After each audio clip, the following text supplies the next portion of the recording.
Hi, Swish Appeal fans. It's Natalie Joseph, and I'm here live at the University of Maryland in College Park. And I just finished watching an exciting game against the University of Maryland against the University of South Carolina. Now, if you were watching my recap of the first half, you might have seen and heard that it was all USC. Well, I've got more for you coming up when I get to the fourth quarter, because let me tell you something, it got so close. So let's start out with the first quarter. Like I said earlier in the halftime Face YouTube Live, I talked a little bit about how the USC really maintained control in the first quarter. They really had the pace. They had man-to-man defense. They were playing it tight, intense, all the way on Maryland throughout the whole entire game. And it really, you could see it really affect their game. And instead, with the tight D, USC was getting played a zone by the University of Maryland. So the University of Maryland was playing a zone on the University of South Carolina. And that really, really hindered the success of the University of Maryland in the first half, because they were USC was dishing the ball left and right, if I can tell you something, to Asia Wilson. And she ended up with 32 points, I believe. I'll get back to you on that one when we get closer to the end. But she ended up with leading scorer on both teams, just playing a really good game tonight. And you could really see it. And it was because of that zone. They could dish the ball into her. They could lob the ball into her, bounce pass, chest pass, lobs. And she was even doing powerful feet, power drives to the basket, layups off the backboard. And she ended the first half with 18 points. And so the first quarter was basically a post players game for the University of South Carolina.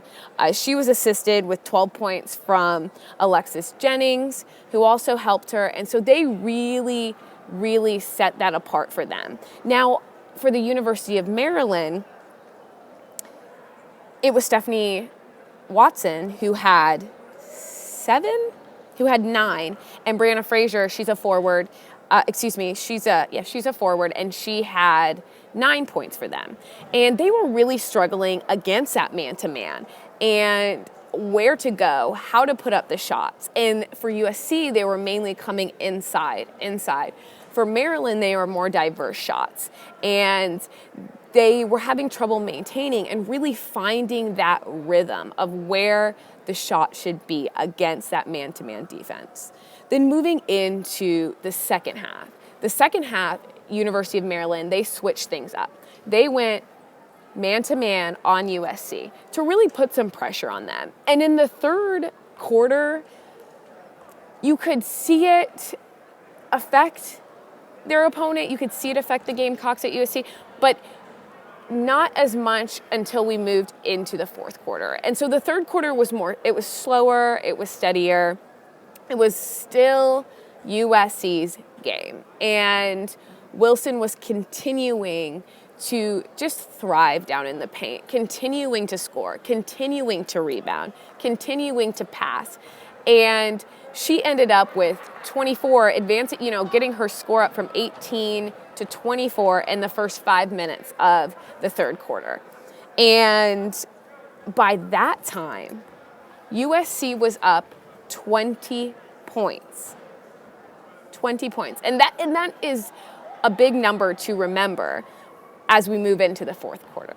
So let's talk a little bit about the fourth quarter. It was quite a hoot here. And I'm not even exaggerating by using such a lame term to describe it. I mean, it was crazy. It was just, so basically, USC is continuing, they're up. They're continuing to battle the man-to-man that the Terrapins put on them, and they're continuing to give it back. But now the game, because of that, is kind of finding itself an even balance of shots, defense on both sides of the court and both sides of the scoreboard. So About midway through, about 5 minutes left, with about 5 minutes left of the game, Maryland just turned it around. And it was everyone on the team.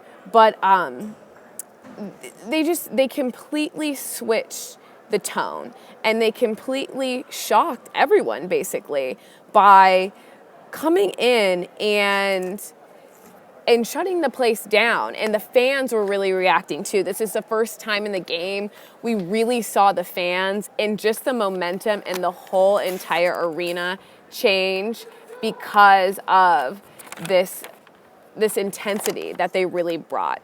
Now, Kayla Charles for Maryland really picked it up in the second half, and she actually only had 4 points in the first half, which, when you find that she scored, how many? She had 31 points to finish the game. It's just astonishing. It's amazing. So she really was the team leader that really picked it up in the second half and led into that momentum. And she kept it up, just as how Asia Wilson kept it up for USC, even when they were hitting a slump that last 5 minutes. So it came neck and neck. I mean, remember I told you they were up 20 points, USC. The University of Maryland came within 5 points with 2 minutes left of the game.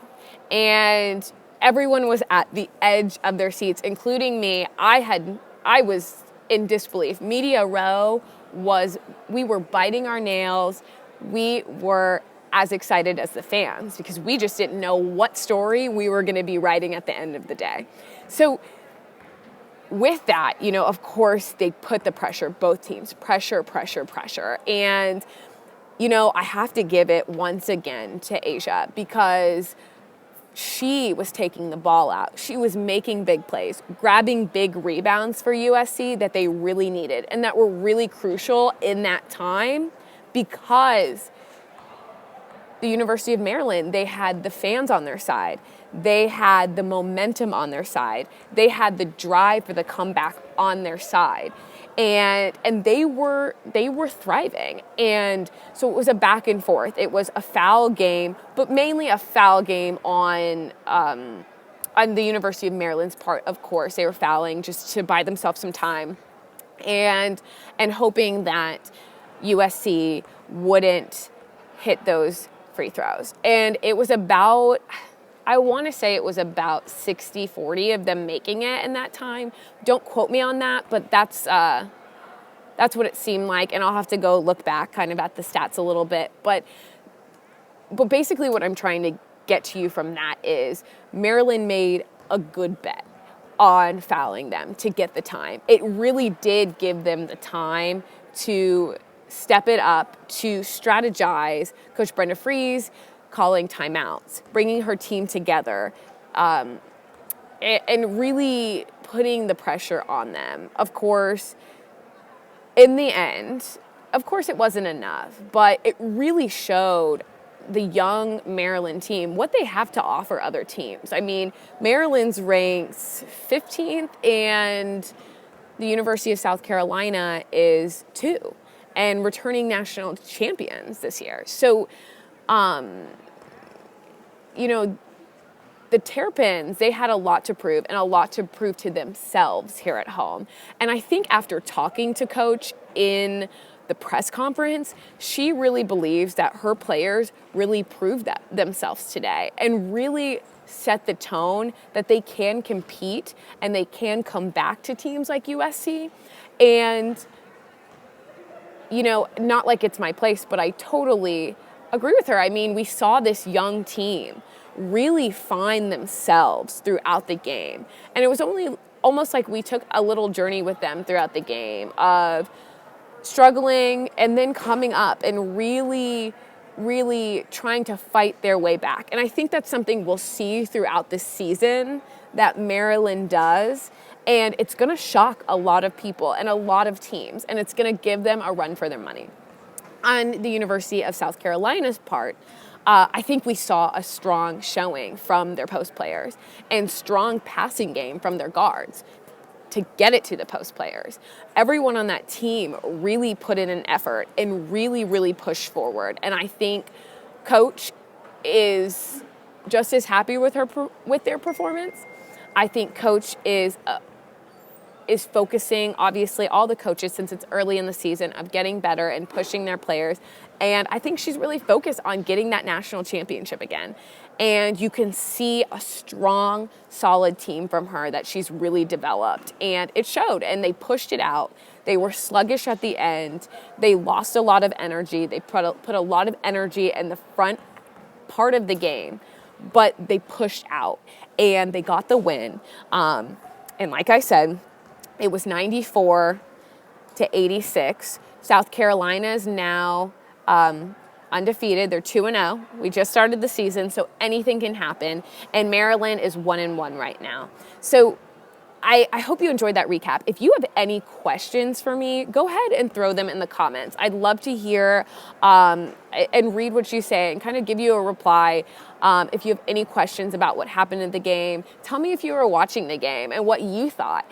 And also make sure you follow Swish Appeal and you subscribe to our YouTube channel so you can get even more game recaps. Swish Appeal Nation is across the whole country, and you'll never know who you will find next on YouTube Live. You'll never know who you'll find on our Instagram, our Facebook, or where we'll be next. We're broadcasting from all over in every corner. And from College Park, Maryland, it's Natalie Joseph.